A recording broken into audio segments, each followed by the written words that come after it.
In 1981, Nissan made a decision that would cost them nearly $1 billion. They didn't cancel a car, they killed a name, Datsun.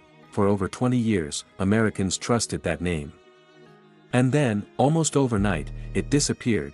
What happened next became one of the biggest branding mistakes in automotive history. Welcome to Auto Evolution Hub.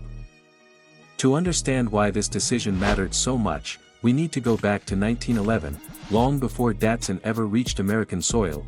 In Tokyo, a small automotive workshop called Kaishinsha Motorcar Works was founded by Masujiro Hashimoto. He had studied engineering in the United States and returned to Japan with a vision: build reliable automobiles for ordinary people, not just the wealthy elite. In 1914, the company produced its first vehicle. It was called the DAT, named after the initials of its three investors, Den, Aoyama, and Takeuchi. DAT, simple, direct, industrial. As the company evolved, they introduced a smaller car. They called it the son of DAT, Datsun, but there was a cultural issue.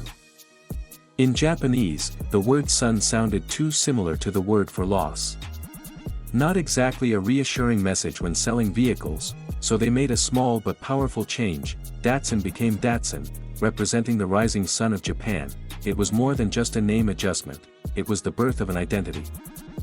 In 1958, Datsun officially entered the United States. At the time, America was obsessed with size and power. Massive V8 engines. Chrome-heavy designs. Cars that looked like they belonged on a runway.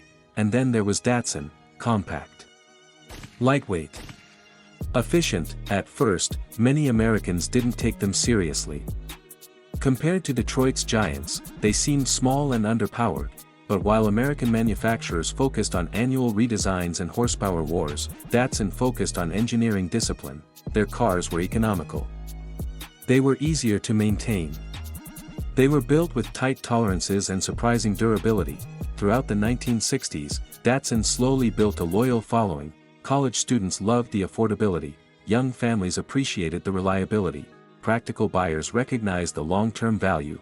Datsun didn't dominate through flash, it dominated through trust, and trust compounds over time.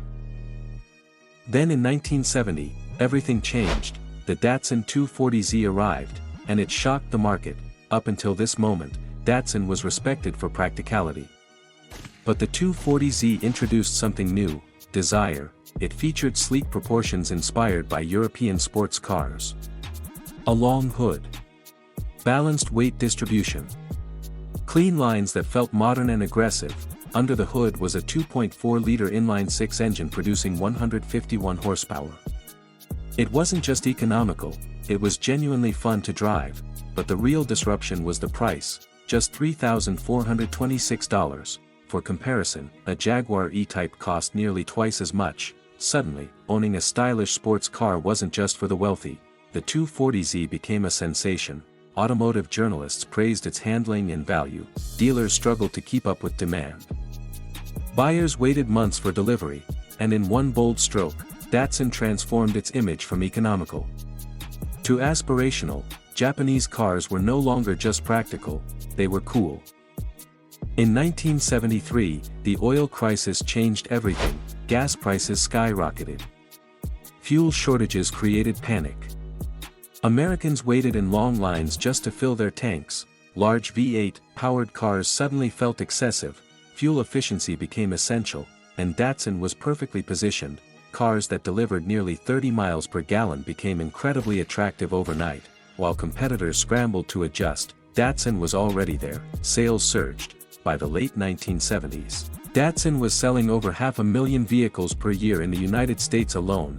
They became the #1 import brand. Ahead of Toyota, ahead of Volkswagen, the Datsun name was now embedded in American driveways and culture. It wasn't just a brand, it was a trusted companion. By 1980, executives at Nissan headquarters faced what they saw as a branding inconsistency. In Japan, the company was known as Nissan Motor Company. In the United States, it was Datsun, two names. One company. From a corporate perspective, this seemed inefficient. Leadership wanted a single, unified global identity, so in 1981, they announced the transition. Datsun would be phased out, all vehicles would carry the Nissan name. The rebranding would cost over $200 million, but here's what made the decision so risky. Brand recognition in America: Datsun, 85%, Nissan, about 2%. Customers trusted Datsun. They barely knew Nissan existed, and yet, the change moved forward. When the transition began, confusion spread quickly. Customers walked into dealerships asking for Datsuns. Instead, they saw Nissan badges. Salespeople had to reassure buyers that the cars were the same, only the name had changed. But brand loyalty doesn't transfer instantly. Many buyers hesitated. Some assumed Nissan was a new or inferior brand. Market share declined in the mid-1980s. Meanwhile, Toyota and Honda maintained steady growth under consistent branding. Nissan had to invest heavily in marketing simply to rebuild recognition. Some analysts later estimated that the long-term financial impact exceeded $1 billion, all because leadership tried to fix something customers never saw as broken. The Datsun story teaches an important lesson: a brand is more than a logo. It's trust built over decades. It's memories formed behind the wheel. It's the confidence that your car will start every morning. You can replace a badge, you can redesign a logo, but you cannot instantly replace emotional loyalty. Even today, at classic car shows across America, enthusiasts proudly say they drive a Datsun, because in their hearts, that name still matters, and that is something no corporate strategy can erase. Nissan survived, the Z lives on, but history still remembers the decision. This is Auto Evolution Hub. If you enjoy deep dives into automotive history and legendary car stories, subscribe, and tell me, would you call it a Datsun, or a Nissan?